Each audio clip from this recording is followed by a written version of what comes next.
بسم اللہ الرحمن الرحیم۔ ناظرین، اردو سٹوری مین یوٹیوب چینل میں آپ سب کو خوش آمدید۔ آپ کی تعریف۔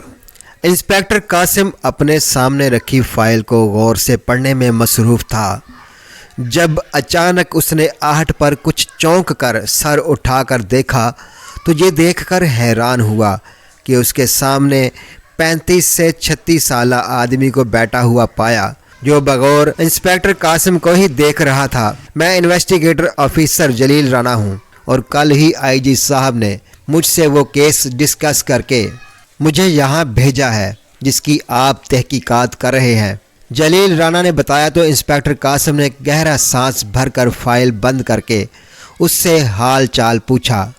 وہ اس کیس پر 1 مہینے سے کام کر رہا تھا مگر ابھی تک وہ بس چند کلیوں ہی ڈھونڈ پایا تھا، مگر اس کلیوں سے بھی اصل مجرم تک نہیں پہنچ پا رہا تھا۔ ڈی آئی جی صاحب روز اسے اپنے پاس بلا کر رپورٹ مانگتے تھے مگر اس کے پاس بتانے کو کچھ نہیں ہوتا تھا کیونکہ اس کیس کو وہ اپنی کڑی محنت کے بعد بھی حل نہیں کر پا رہا تھا، اور یہ پہلا ایسا کیس تھا جس میں وہ مسلسل مجرم کو پکڑنے میں ناکام ہو رہا تھا۔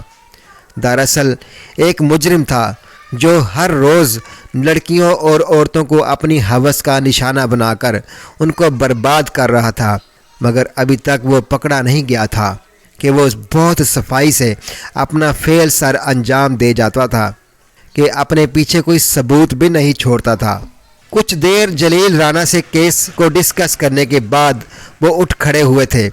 وہ اس گھر میں جا رہے تھے جن کی لڑکی پچھلے دنوں غائب ہوئی تھی اور ابھی تک وہ ملی نہیں تھی۔ ابھی وہ اس گھر کے قریب پہنچ کر جیپ سے اترے ہی تھے جب ایک 25 سے 30 سالہ آدمی نے انہیں دیکھتے ہی بھاگنا شروع کر دیا۔ جلیل رانا اور قاسم بے حد چونک اٹھے اور پھر تیزی سے اس کے پیچھے بھاگے کہ یقیناً یہ وہی مجرم تھا اور یقیناً لڑکی کے گھر پر گھات لگائے بیٹھا تھا، شاید یہ جھانچنے کو کہ کہیں کوئی کارروائی تو نہیں ہو رہی۔ اس کے پیچھے بھاگتے بھاگتے ان کا سانس پھول گیا تھا مگر ان کے قدم نہیں رکے تھے۔ جلیل رانا اب مخالف گلی سے اس کے پیچھے بھاگا تھا جبکہ قاسم اب بھی مسلسل اس کے پیچھے تھا، اور پھر اگلے 10 منٹ میں جلیل رانا سامنے کی طرف سے اور قاسم پیچھے سے اسے گھیر چکے تھے، اور خود کو ان کے گھیرے میں پا کر وہ بے حد گھبرا چکا تھا۔ دائیں بائیں اس کے بھاگنے کا کوئی راستہ نہیں تھا جبکہ آگے پیچھے تو وہ دونوں اسے گھیرے کھڑے تھے۔ اچانک اس نے روتے ہوئے اپنی جیب سے پیسے اور 2 فون نکالے اور تیزی سے اپنے ہاتھ ہوا میں بلند کر کے نیچے بیٹھ کر سرنڈر کر دیا۔ وہ دونوں حیرانی سے اس کی طرف آئے جو روتا ہوا یہ کہہ رہا تھا کہ پہلی بار چوری کی ہے صاحب، معاف کر دو، غلطی ہو گئی، آئندہ ایسی غلطی سے بھی غلطی نہیں کروں گا۔ گھر میں بچے بھوکے تھے تبھی پیسے چرائے۔ اس نے روتے ہوئے اپنی بات مکمل کی تو وہ دونوں گہرا سانس بھر کر رہ گئے، یعنی کہ وہ ایک چور تھا، وہ مجرم نہیں جسے وہ ڈھونڈ رہے تھے۔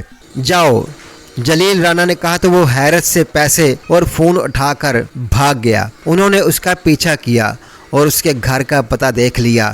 آس پاس سے پوچھ گچھ کی تو پتہ چلا کہ وہ ایک معصوم اور بھولا بھالا غریب انسان تھا، اپنے کام سے کام رکھنے والا، مگر پھر بھی انہوں نے ایک اہلکار کو اس پر نظر رکھنے پر لگا دیا۔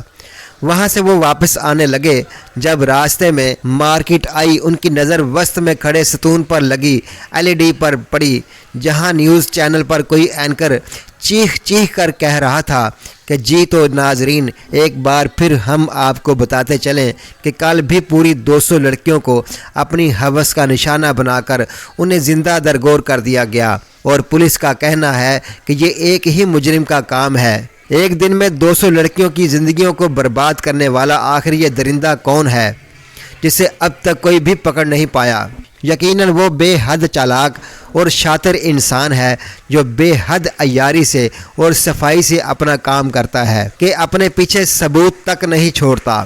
نہ ہی وہ لڑکیاں کچھ بتا پاتی ہیں جن کے ساتھ یہ حادثہ ہوا ہوتا ہے، کیونکہ سب ہی لڑکیاں اپنے ساتھ ہوئے حادثے کے بعد عجیب سے ٹراما میں چلی جاتی ہیں کہ کچھ بتا ہی نہیں پاتی۔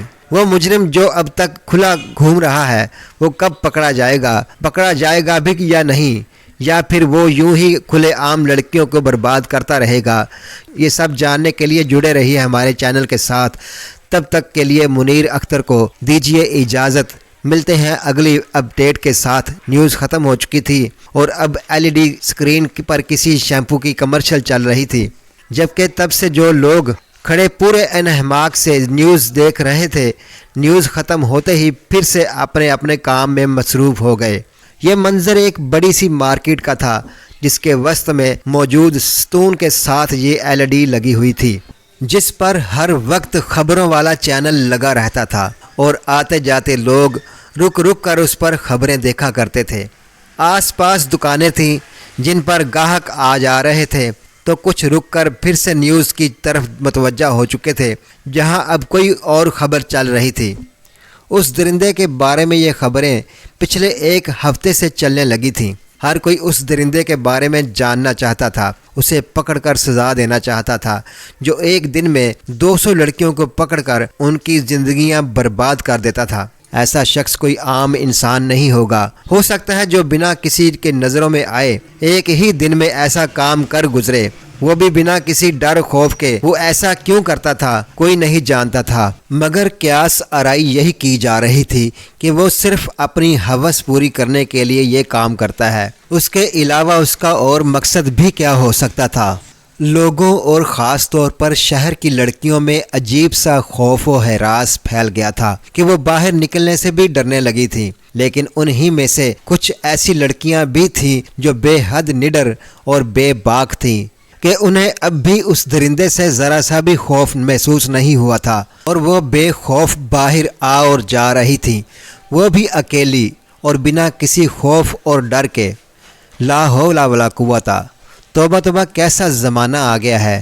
ارے ماں، بہنیں اور بیٹیاں تو سب کی سانجھی ہوتی ہیں، ان کی عزتیں بھی سانجھی ہوتی ہیں، اور پھر کون ہے یہ منحوس مارا درندہ جو ہماری بہن بیٹیوں سے اپنی ہوس پوری کر رہا ہے اور ابھی تک پکڑا نہیں گیا؟ حیرت و شرم کا مقام ہے ہم سب کے لیے جو ہم اس طرف سے لاپرواہی برت رہے ہیں۔ یہ ہم سب کا فرض ہے کہ اپنی بہن بیٹیوں کی حفاظت کے لیے اسے پکڑ کر سزا دیں۔ ان میں سے ایک آدمی نے خبریں سنتے ہی جلال سے کہا تو باقی سب بھی اس کی ہاں میں ہاں ملانے لگے کہ وہ بھی اس کو ضرور پکڑنے کی کوشش کریں گے، جبکہ انسپیکٹر قاسم اور اس کے ساتھ موجود ایک اور انویسٹیگیٹر جلیل رانا، جو کہ پولیس آفیسر تھا، لوگوں کی صرف لفاظی باتوں پر تعصب سے گہرا سانس بھر کر اپنا کام نپٹا کر واپس تھانے کو ہو لیے، کیونکہ وہ جانتے تھے کہ لوگوں کے قول و فعل میں بے حد تضاد پایا جاتا ہے۔ لوگوں کی بھلائی کرنے کا کام کوئی نہیں کرتا کہ لوگوں کو لگتا ہے یہ ان کا فرض نہیں ہے، جبکہ خدا نے انسان کو دوسرے انسان کے ساتھ بھلائی کرنے کے لیے ہی پیدا کیا ہے۔ وہ دونوں بھی اس مجرم کو پکڑنے کا طریقہ کار ڈسکس کرتے ہوئے واپس تھانے چلے گئے تھے۔ مجھے سمجھ نہیں آ رہا کہ اس مجرم کو کیسے پکڑوں، کوئی کلیوں یا کوئی بھی نشان نہیں پا رہا۔ اگلے دن انسپیکٹر قاسم اسپتال کی طرف جاتے ہوئے مسلسل خود سے بڑبڑا رہا تھا اور ساتھ ہی ساتھ پریشانی سے اپنا ماتھا بھی مسل رہا تھا، جو یہ بتانے کو کافی تھا کہ وہ کتنا پریشان ہے۔ کچھ کہا آپ نے صاحب جی؟ اس کے ساتھ بیٹھے جیپ ڈرائیو کرتے کانسٹیبل نے کہا۔ کہا بھی ہے، تم سے نہیں کہا تو تم اپنا دھیان میری بجائے ڈرائیونگ پر لگاؤ، اور یہ کیا گاڑی چلا رہے ہو یا مذاق کر رہے ہو؟ کچھوا بھی میرے خیال سے اس سے تیز چلتا ہوگا۔ انسپیکٹر قاسم نے اسے غصے سے جھڑکا تو وہ بیچارہ گڑبڑا کر گاڑی کی سپیڈ بڑھا گیا۔ کچھ ہی دیر میں وہ لوگ ہسپتال پہنچ چکے تھے، جہاں 4 لڑکیاں ہسپتال میں داخل تھیں اور ان چاروں کی حالت کافی خراب تھی، اور یہ چاروں ہی اس مجرم کا شکار ہوئی تھیں جن سے وہ بیان لینے آیا تھا۔ اب چاروں لڑکیوں کو ایک ہی ڈاکٹر اٹینڈ کر رہی تھی۔ تبھی انسپیکٹر قاسم سیدھا اس کے کیبن کی طرف چلا آیا تھا، اور یہ اس کی خوش قسمتی تھی کہ وہ اسے وہیں مل گئی تھی۔ انسپیکٹر قاسم کو دیکھ کر وہ چونکی اور کچھ کہنے ہی لگی، مگر تبھی انسپیکٹر قاسم نے اس کی بات کاٹ دی۔ اب یہ مت کہیے گا کہ ان کی مینٹلی کنڈیشن ٹھیک نہیں ہے تو آپ ان سے بیان نہیں لے سکتے۔ انسپیکٹر قاسم نے تند انداز میں اسے گھورا تھا، जवाबन वो खफीफ सा मुस्कुरा कर बोली कि बदकिस्मती से ऐसा ही है। उसकी बात सुनकर इंस्पेक्टर कासिम कर्राह कर रह गया, क्योंकि पिछले कई दिनों से वो उनका बयान लेना चाह रहा था मगर हर बार नाकाम ही रहा था, क्योंकि वो लड़कियां अभी इस कंडीशन में ही नहीं थीं कि वो कुछ भी बता पाती। मगर आप अपनी तसल्ली कर लीजिए, हो सकता है उनमें से कोई कुछ बता दे। डॉक्टर ने मज़ीद कहा तो वो गहरा सांस भरकर उस डॉक्टर के साथ हो लिया और फिर उन चारों लड़कियों से अलग अलग मिलकर वो उनसे बयान लेने की कोशिश कर चुका था, मगर वो लड़कियां उसे देखते ही चिल्लाना शुरू कर देती और उस पर हमला करने की कोशिश करती, जिस पर वो कुछ भी पूछ ना पाता। लेकिन उनमें से एक लड़की ने बताया था कि उसने उस मुजरिम के बाजू पर एक टैटू बना देखा था जो सांप का बना हुआ था। और इंस्पेक्टर कासिम फिर जल्द ही वहां से वापसी के लिए रवाना हुआ था। थाने का माहौल रिवायती ही था, जैसा हर थाने का होता है। कांस्टेबल, हवालदार, पुलिस अफसर उन्हें पूरे थाने में इधर से उधर घूमते नज़र आ रहे थे, जबकि कई लोग भी वहीं बैठे थे, जिनमें से कुछ अपने प्यारों से मिलने आए थे तो कुछ मुजरिम थे जिनके हाथों में हथकड़ियाँ भी नज़र आ रही थीं। जलील राणा अभी ही थाने पहुंचा था और वहां बैठकर गहरी निगाहों से थाने का जायज़ा ले रहा था। इंस्पेक्टर कासिम थाने में नहीं था, शायद किसी ज़रूरी काम से बाहर निकला हुआ था। कुछ ही देर में इंस्पेक्टर कासिम थाने में लौटा तो जलील राणा को वहां देखकर हैरान हुआ, क्योंकि जलील राणा ने बताया था कि वो इसी केस के सिलसिले में शहर से बाहर जा रहा है। उसके पूछने पर जलील राणा ने बताया कि वो उससे कुछ ज़रूरी बात करने आया है, जिस पर वो उसकी तरफ मुतवज्जा हुआ तो जलील राणा ने पहले उससे इस्तफसार किया कि वो इतनी सुबह कहाँ निकला हुआ था, जिस पर इंस्पेक्टर कासिम ने बताया कि वो अस्पताल गया था। जो लड़कियां उस दरिंदे का शिकार हुई हैं उनमें से कुछ अस्पताल में दाखिल हैं, लेकिन काफ़ी बुरी हालत में कि जल्दी ही ज़िंदगी से नाता तोड़ जाएंगी। वो उनका बयान लेने गया था, लेकिन कोई एक भी इंस्पेक्टर कासिम को बयान ना दे पाई, जिसकी वजह से इंस्पेक्टर कासिम को मुजरिम के बारे में कोई कलियो ना मिल सका। इंस्पेक्टर कासिम के बताने पर जलील राणा ने अफसोस का इजहार किया और फिर कासिम के पूछने पर बताया कि उन्होंने रात को अपने मुखबर से रब्ता किया था। उन्होंने जगह जगह अपने मुखबर छोड़े हुए हैं जो ज़रा सी भी मशकूक बात को उन तक पहुंचा देते हैं। और कल रात को एक मुखबिर ने इतला दी है कि एक मशकूक नशई पकड़ा गया है जो हर रोज़ शहर से बाहर वीराने में जाता है और फिर नज़र नहीं आता। वो सारी रात वापस नहीं आता, इसलिए वो शक के दायरे में आया है। इंस्पेक्टर कासिम उनकी बात सुनकर बेचैन हो गया और कहा कि उसका कोई नामो पता, कोई ऐसी बात जिससे हम डायरेक्ट उस तक पहुंच सकें। कासिम के पूछने पर राणा साहब ने नफ़ी में सर हिलाया। जलील राणा के बताने पर कासिम ने बिना देरी किए अपनी पुलिस की नफरी को तैयार करने का हुक्म दिया कि हम अभी शहर से बाहर हर चप्पा चप्पा छान मारेंगे। कासिम ने अपनी नफरी तैयार करके जलील राणा से कहा कि वो भी उनके साथ चलें। हो सकता है उस रास्ते की तरफ जाते हुए उनका ख्वाब मज़ीद वाज़ेह हो जाए। मगर जलील राणा ने कहा कि हो सकता है उस वक्त वो वहाँ ना हो, वो वहाँ रात के वक्त जाता है तो बेहतर है कि रात के वक्त वहाँ रेड की जाए ताकि उस मुजरिम को रंगे हाथों पकड़ा जा सके। इंस्पेक्टर कासिम को जलील राणा की बात दुरुस्त लगी और फिर वो शाम होने का इंतज़ार करने लगा। साथ ही साथ जलील राणा अपने मुखबर से भी राब्ते में था जो उस नशई पर नज़र रखे हुए था। शाम होते ही मुखबर ने बताया कि वो नशई उस वीरान इलाके की तरफ जा रहा है, जिस पर इंस्पेक्टर कासिम ने सबको तैयारी करने का कहा और फिर जलील राणा को भी अपने साथ चलने का कहा। जलील राणा ने भी कोई एतराज़ ना किया और फिर इंस्पेक्टर कासिम के साथ ही उसकी जीप में बैठ गया और उनके साथ ही शहर से बाहर मौजूद वीराने की तरफ रवाना हुआ। जलील राणा जीप में इंस्पेक्टर कासिम के साथ बैठा मुसलसल अपने मुखबर से राब्ते में था। इंस्पेक्टर कासिम ने भी उनको डिस्टर्ब ना किया और फिर 1 घंटे बाद वो शहर से बाहर पहुंच चुके थे। इंस्पेक्टर कासिम के कहने पर सभी अहलकार दाएं बाएं फैल गए और फिर उस घर को ढूंढने लगे जिसके बारे में जलील राणा ने बताया था। जलील राणा इंस्पेक्टर कासिम के साथ साथ ही रहे और ख़ुद भी उस वीराने से घर को ढूंढ रहे थे जिसका उसके मुखबिर ने बताया था। यहाँ जंगल में सिग्नल बेहद कम थे, तभी वो अपने मुखबिर से राब्ता नहीं कर पा रहे थे और वो मुखबिर भी यहाँ नहीं आया था कि वो सही रास्ते की निशानदही कर सकता। दाएं जानिब जंगल था जबकि बाएं जानिब खाली वीरान ज़मीन।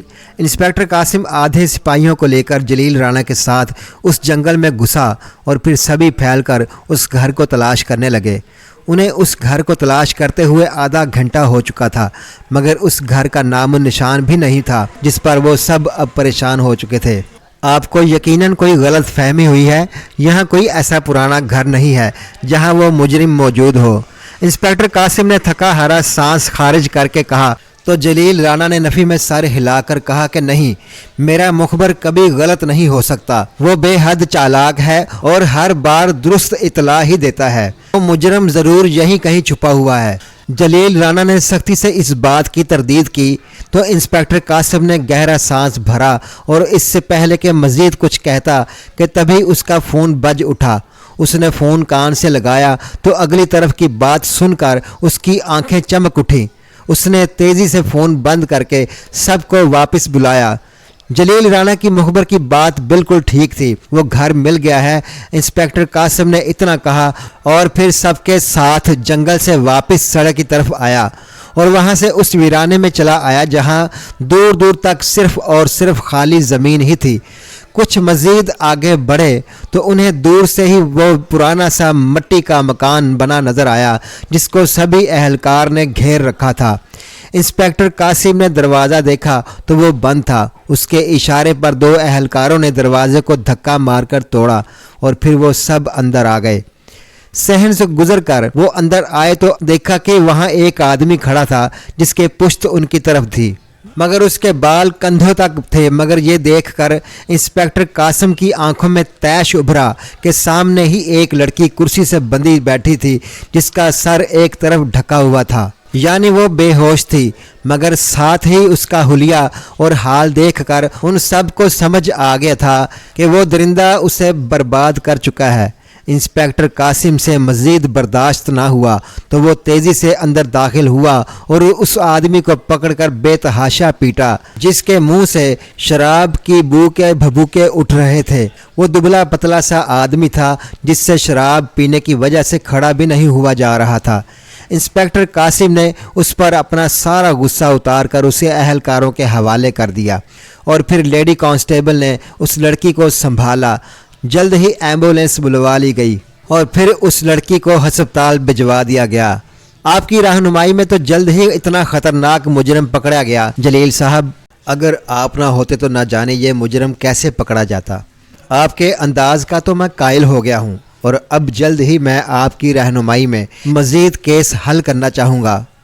इंस्पेक्टर कासिम ने कहा तो जलील राणा ज़ेरे लब मुस्कुराए और कहा कि ये सब तो मेरे अल्लाह का करम है मुझ पर, वरना मैं नाचीज़ कहाँ इस काबिल के कुछ कर पाऊँ। जलील राणा ने आजिज़ी से कहा तो इंस्पेक्टर कासिम ने कहा कि नहीं जलील साहब, मैं सच कह रहा हूँ।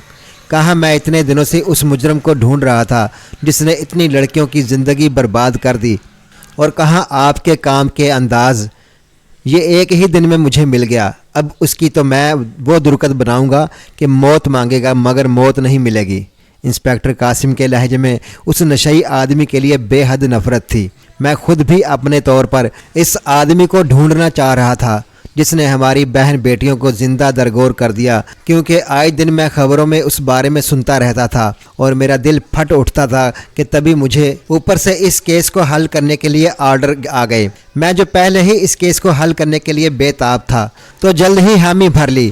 पहले मैं मजबूर था क्योंकि केस आपके पास था, मगर जैसे ही मुझे आर्डर आए तो मैंने खुदा का शुक्र अदा किया कि अल्लाह ने उस नेक काम के लिए मुझे चुना।